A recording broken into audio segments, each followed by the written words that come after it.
उन तथागत अरहत सम्मा संबुद्ध भगवान बुद्ध को मेरा नमस्कार, तथा जिन्होंने ये श्रेष्ठ सद्धर्म हमें सिखाए, ज्ञान का रास्ता बताएं, भिक्षु जीवन सुंदर से जीने के लिए सिखाएं, धर्म बताएं, उन गुरु जी के चरणों में मेरा सादर प्रणाम।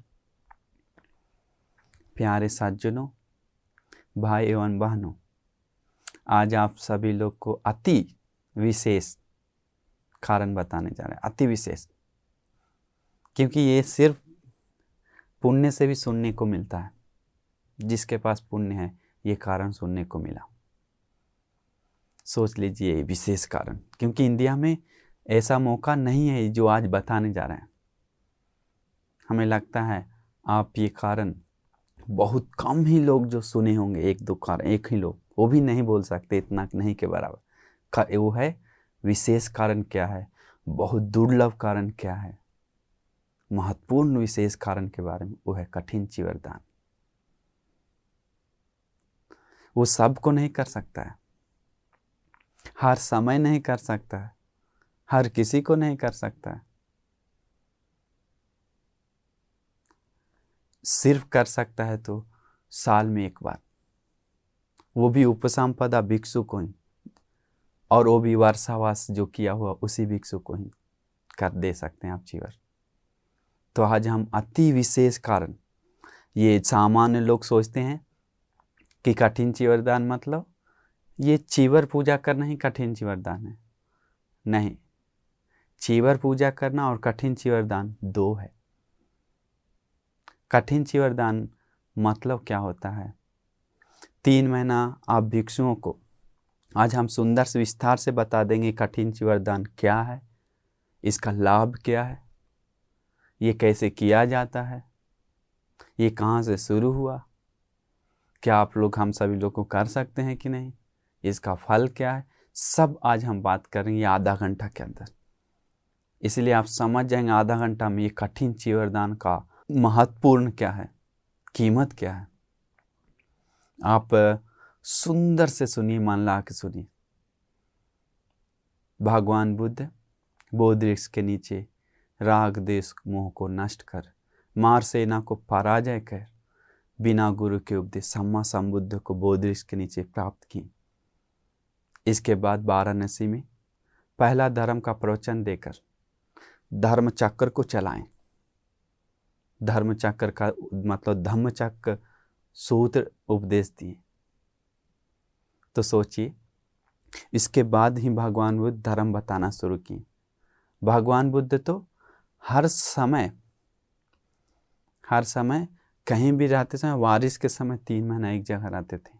लेकिन उस समय शुरू में वर्षावास के बारे में भिक्षु लोग को सील नियम कानून नहीं बना हुआ था।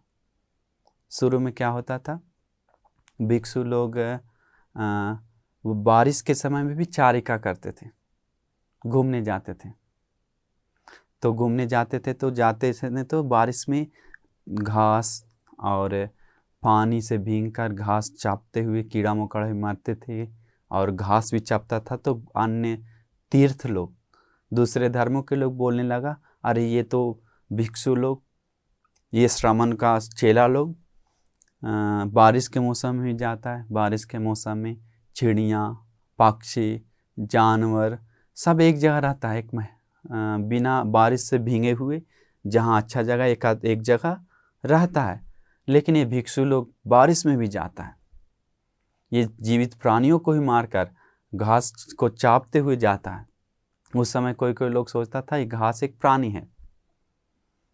तो भगवान बुद्ध को बताए, भगवान बुद्ध नहीं जानते उन लोग, लेकिन फिर भी अच्छा है, वर्षावास के लिए नियम बताएं कि 3 महीना एक जगह रहने के लिए रहकर सील, गुणधर्म और ध्यान साधना करने के लिए। इसके बाद उस वर्षावास में होता क्या, हम आराम से बताएंगे। सबसे पहले हम शुरुआत बता रहे हैं, कहाँ से शुरू हुआ। इसके बाद क्या होता है, तो जब वर्षावास भगवान बुद्ध 3 महीना एक जगह रहने के लिए बताएं, तो कोई कोई भिक्षु लोग उस समय क्या हुआ, शुरू में 3 महीना वर्षावास करते समय बोला हम लोग आपस में बात नहीं करेंगे, हम लोग हम लोग 3 महीना बिना बात किए, क्योंकि बात करने से बाधा है, तकलीफ है, दिक्कत है, इसलिए हम लोग बात नहीं करेंगे। बिना बात करके मुक्ति के लिए मेहनत करेंगे, वीर्य करेंगे, कुछ काम भी हो तो भी बात नहीं करेंगे। तो आपस में भिक्षु लोग, बहुत सारे भिक्षु लोग बात किया, जो वारसावास जहाँ कर रहा था। तो बात करने के बाद सामान भी उठाना है तो पानी भी लाना है तो इशारा से बात करता था। तो इसके बाद 3 महीना ख़त्म हो गया।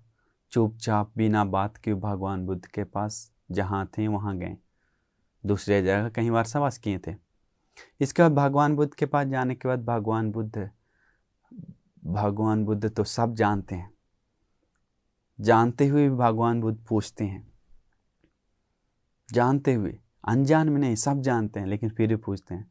लेकिन पूछने से, बात करने से बिना कारण बात नहीं करते हैं, अनर्थ का बात नहीं करते हैं, व्यर्थ का बात नहीं करते हैं। ये 2 ही कारण से बात करते हैं।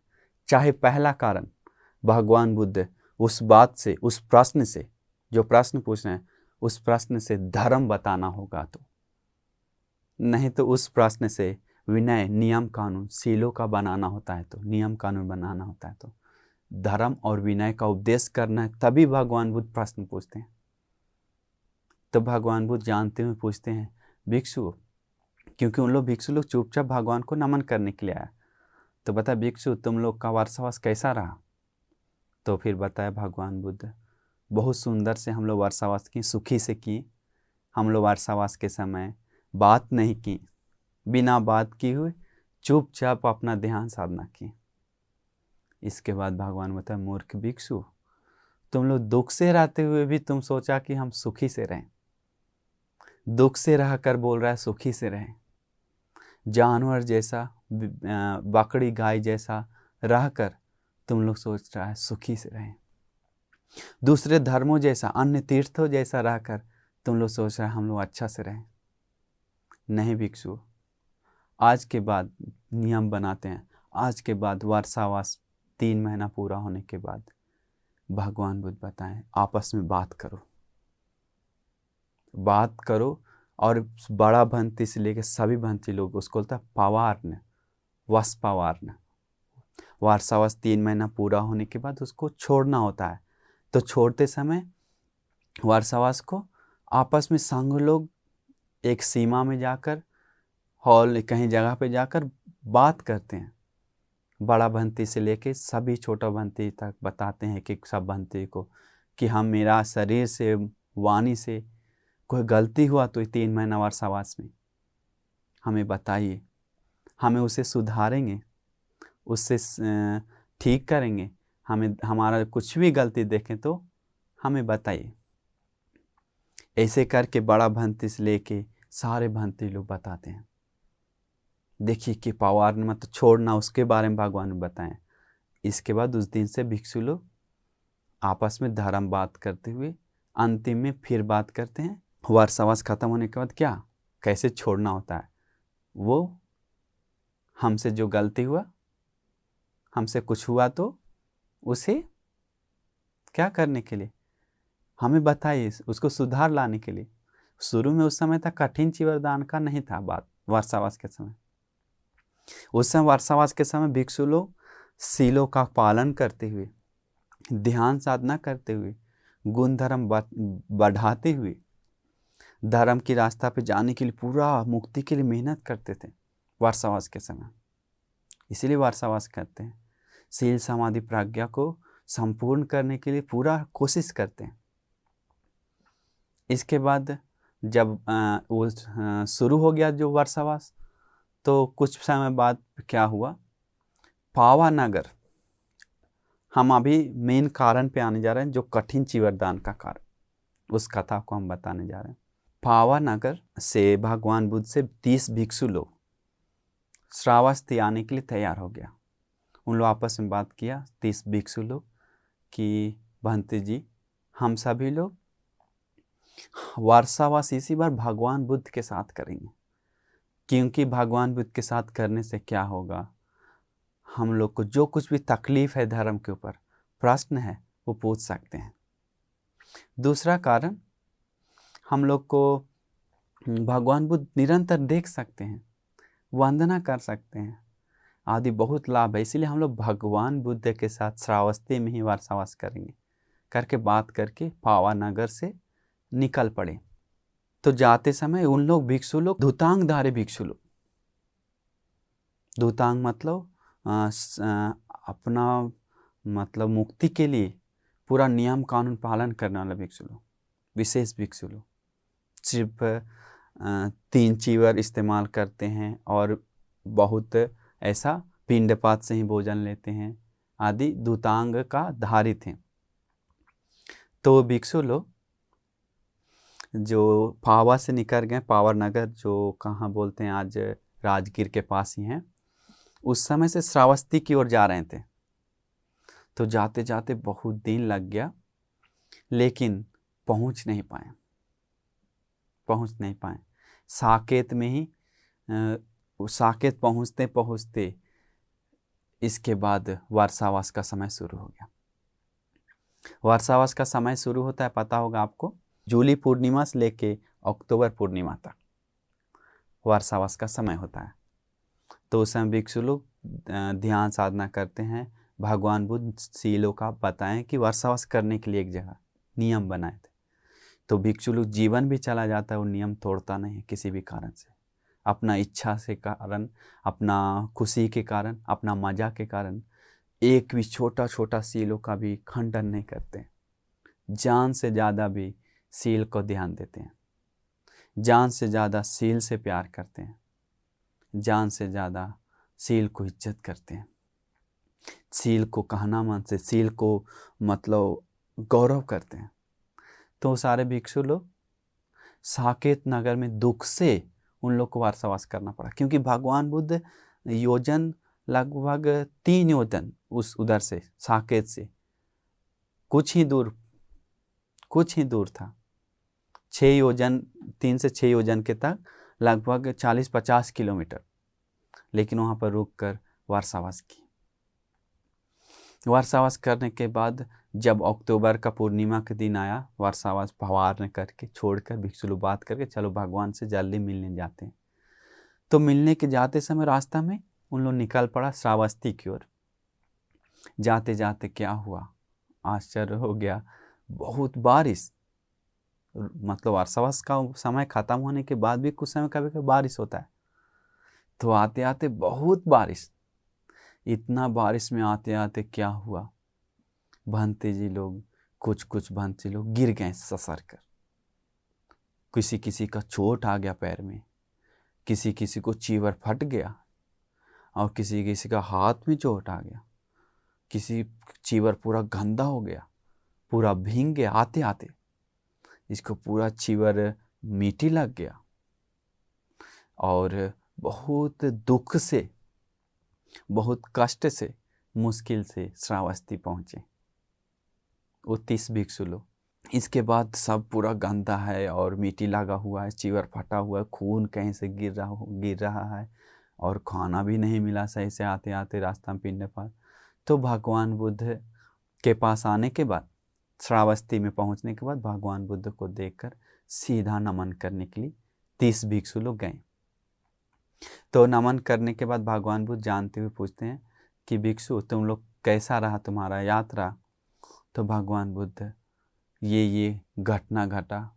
तो हम भगवान बुद्ध से के साथ वार्तावास करना चाह रहे थे, पर आते आते समय बीत गया, वहीं पर करना पड़ गया साकेत में। इसके बाद भगवान बुद्ध गिरते हुए बारिश के मौसम में दुख से खाना भी नहीं, कभी कभी ये नहीं करके बताए। इसके बाद क्योंकि उस समय तक नियम बना हुआ था बहुत 3 चीवर के बारे में, 3 चीवर से ज़्यादा इस्तेमाल नहीं करते थे भिक्षु लोग, और एक साथ घर में खाने के लिए, इसके बाद 3 चीवर से अलग नहीं रह सकना है, एक रात से ज़्यादा, एक दिन से ज़्यादा अपने पास ही 3 चीवर रहना चाहिए। तो भगवान बुद्ध बताएं, सोचें कि कैसे इन लोग को आराम से, ये इन लोग भिक्षु को आराम के लिए, महासंघ लोग को आराम के लिए क्या अच्छा है। तो भगवान बुद्ध के मन में आया कठिन चीवरदान। कठिन चीवरदान भिक्षु लोग के लिए होता है, भिक्षु लोग के लिए, लेकिन उपासक उपासिका लोग अपना जीवन में पुण्य करते हैं उससे मिलकर। आप लोग कैसे कर सकते हैं कठिन चीवरदान, वो हम आपको बताने जा रहे हैं। तो कठिन चीवरदान सबसे पहले वो जो 3 महीना भिक्षु लोग को जो वर्षावास किया भिक्षु, कठिन चीवरदान का फल भिक्षु लोग को अलग है। जो कठिन चीवरदान का लिया है भिक्षु लोग और जो उस भिक्षु आश्रम में रहता है उन लोग का फल मिलता है। वो भिक्षु के विनय में आता है कि 3 चीवर से ज़्यादा इस्तेमाल कर सकते हैं आदि। कुछ कुछ होता है, गांव में जा सकते हैं, इसके बाद 3 चीवर के अलग हो रह सकते हैं आदि। ऐसा कुछ कुछ नियम कानून का कुछ समय के लिए ढीला हो जाता है। छोटा छोटा कानून मतलब आराम के लिए अनुकाम पा करके भगवान बुद्ध बनाए भिक्षु लोग के लिए। तो इसके बाद हम बता रहे थे क्या, तो वर्षावास का।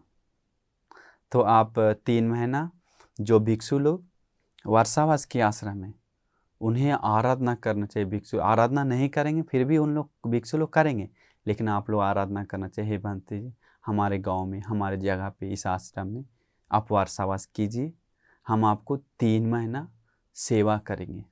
सेवा करके और कठिन चीवरदान पूजा करेंगे, वर्षावास का आराधना करना चाहिए। इसके बाद 3 महीना भिक्षु लोग का दवा पानी और खाना पीना, रहने के लिए सब ठीक है कि नहीं, ये सब देखना चाहिए, चीवर का प्रॉब्लम क्या है। तो इसके बाद वो कठिन चीवरदान अंतिम 3 महीना के बाद, जो अक्टूबर से नवंबर तक दे सकते हैं 1 महीना के अंदर। तो वो एक ही भिक्षु, विशेष क्या कठिन चीवरदान साल में एक ही आता है, हर महीना आप नहीं कर सकते हैं। 365 दिन आप दान दे सकते हैं, लेकिन 365 दिन कठिन चीवरदान नहीं कर सकते हैं, क्योंकि बारिश का मौसम साल में एक ही बार आता है। वो 3 महीना के बाद ही, वर्षावास के बाद ही उच्च कठिन चीवरदान दिया जाता है। और कठिन चीवरदान एक आश्रम में 1000 भिक्षु लोग क्यों ना हो, लाखों क्यों ना हो, लेकिन उस एक आश्रम में एक ही कठिन चीवरदान दे सकते हैं, एक ही दे सकते हैं। बाकी भिक्षु को चीवरदान दे सकते हैं। कठिन मतलब वो भिक्षु कठिन चीवरदान मतलब वर्षावास किया हुआ भिक्षु लोग को संघ को देता है।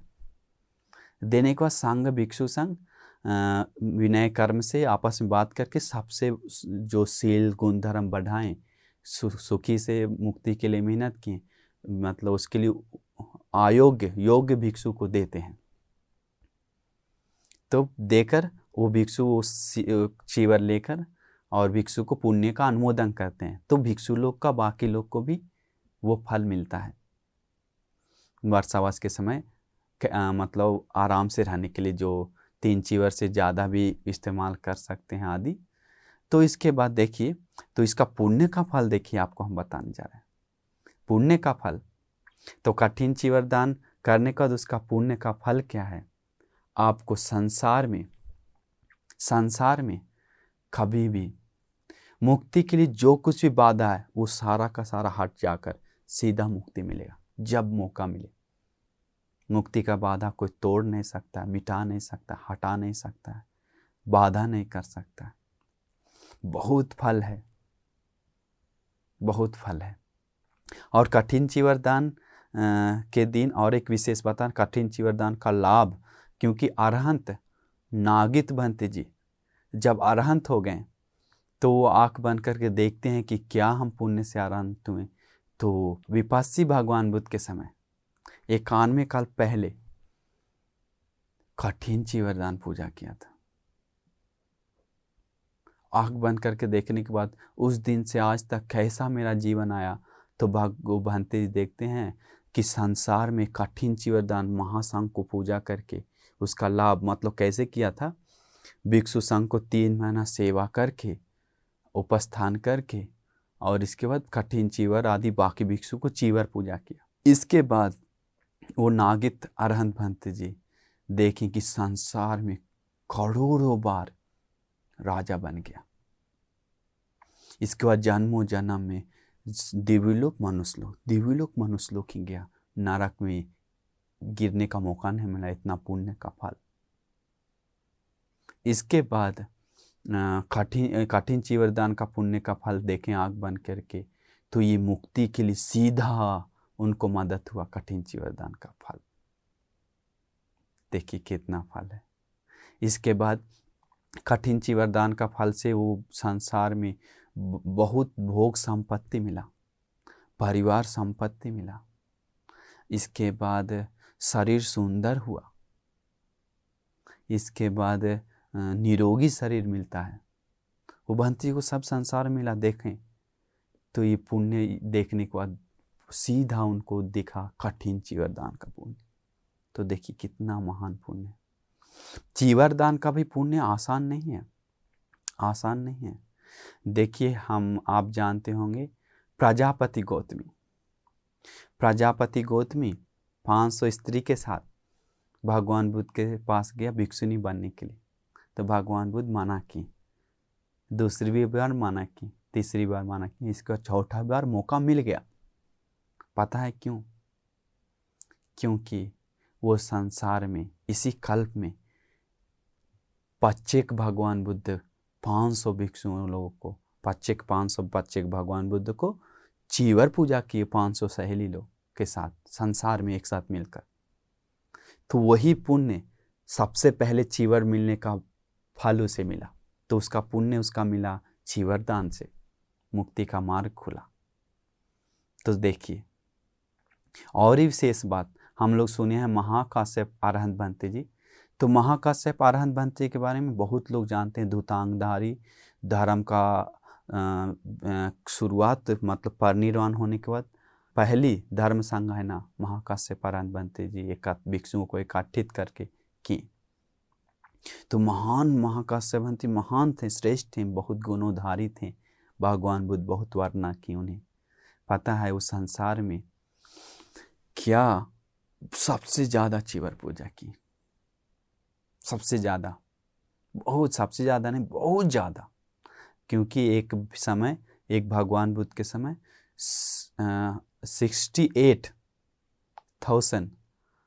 78,000 चीवर एक दिन पूजा किया। वैसे 7 दिन तक 78,000 चीवर पूजा किया, 78,000 भिक्षुओं को। सोचिए। इसके बाद अगले जन्म में प्रत्येक भगवान बुद्ध को 500 भिक्षु को चीवर पूजा किया। इसके बाद जन्म में फिर प्रत्येक भगवान बुद्ध को अपना साल चीवर के लिए पूजा किया। खोजने के लिए आया था कपड़ा, तो वो देखकर अपना जो साल पहना हुआ था, नंदी नाम था, वो राजा पूजा दे दिया प्रत्येक भगवान बुद्ध को अपना साल। वो पिछले जन्म का कथा है महाकाश्यप अरहंत भंते का। तो संसार में बहुत चीवर पूजा की, बहुत। इसके बाद इसी अंतिम जन्म में महाकाश्यप अरहंत भंते जी आप सुने होंगे, भगवान बुद्ध को देखते साथ ही धर्म का बोध किया। और सबसे पहले हमारे महाकाश्यप मुनि जी को सबसे पहले क्या मिला पता है आपको?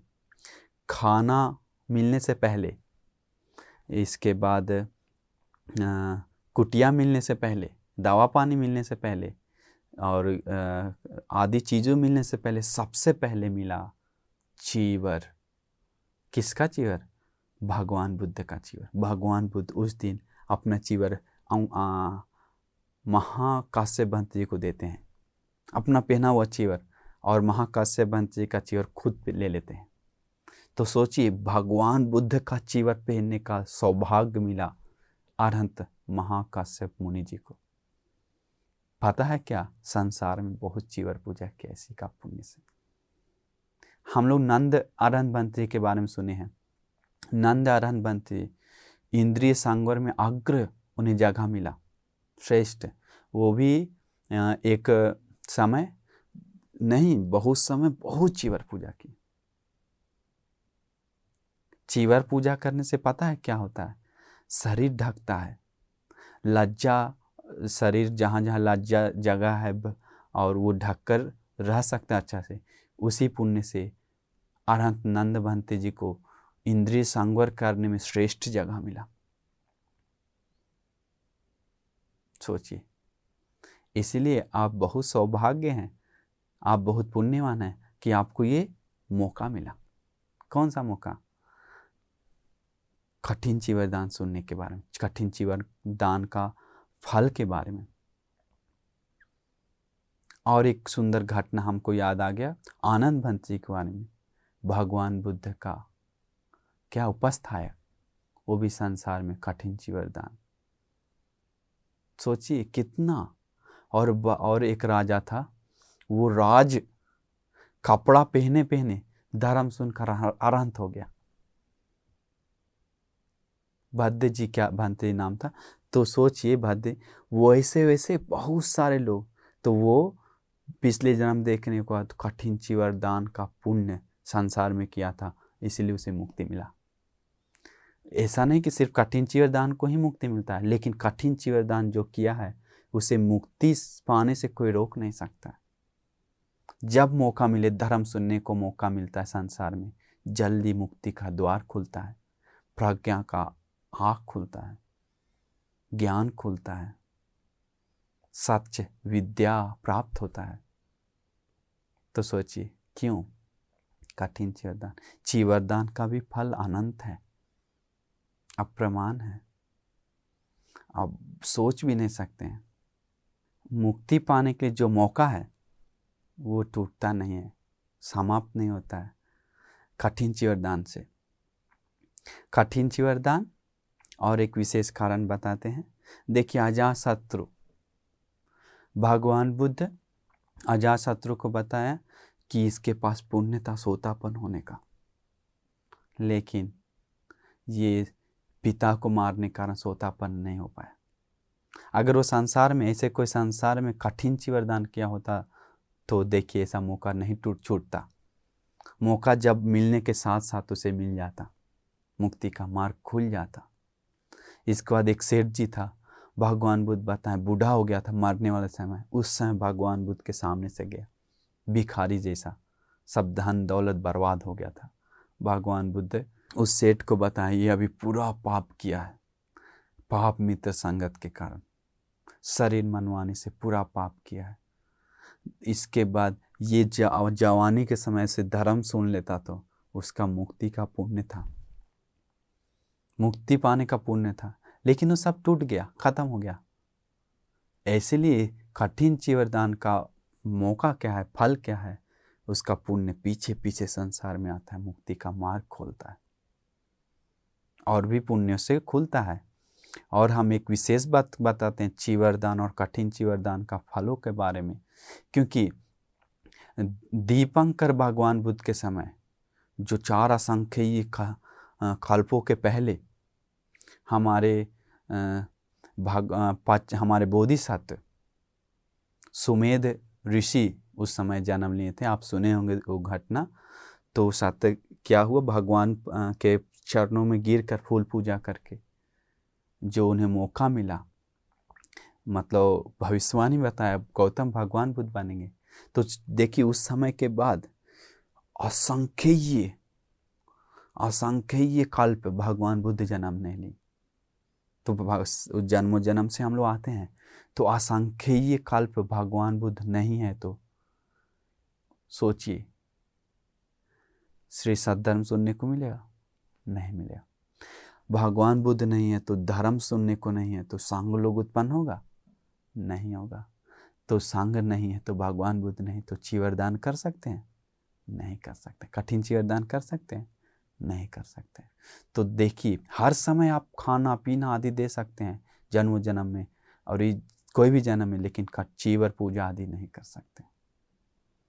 इसीलिए कठिन चीवरदान इतना महत्वपूर्ण है और चीवरदान इतना महत्वपूर्ण है क्योंकि ये चीवर पहन कर ही हमारे सारिपुत्र भंते जी आकाश से गए। धरती को कंपा करते हुए गुणों से रहकर कंपा हुआ धरती उनका गुणों को देखकर, उनका धर्मों को देखकर अरहंत भंते जी लोग धरती पे चले। हमारे भारत धरती पे हर कदम कदम पे अरहंत भंते लोग चले हैं।